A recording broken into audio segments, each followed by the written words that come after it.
Budgies, the day of liberty is at hand for these two budgies. We've had them a year. We had them on Tony's. We've had them on Tony's last birthday, and they haven't been released since this birthday. So now they're tweeting happily and very, very merrily because they know their day of liberty is at hand. They ain't coming out. Please come out, Budgies. Please come out and have a nice fly around the living room. They come in. Now, they won't come out, so we're going to have to set a lure. Because they like lettuce. So, this is going to have to lure them up. So, come on. Come and have a sniff of your lettuce, G. Come on, look. Dad, you're very stupid, aren't you?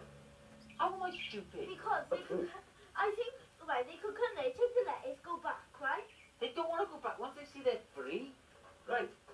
Right, I've got it. Right.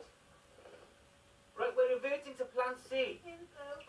Peter has now lifted up the cage off the base. And the budgies are going to... They're going to the top. They won't, Dad, they won't come out. Come on, get out. Your day of liberty is at hand.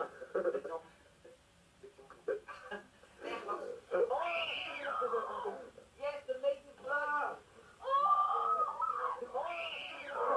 Okay, let him fly down the wall, fire.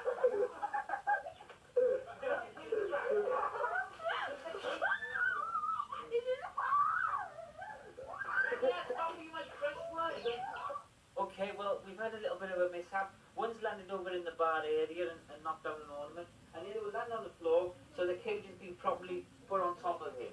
Rani's been screaming, she's just calmed down, she's taken the tranquilizer. You alright now, Ran? Yeah, I went outside. You went outside because the birds were flying. Dale is alright, he's back, we've recovered him.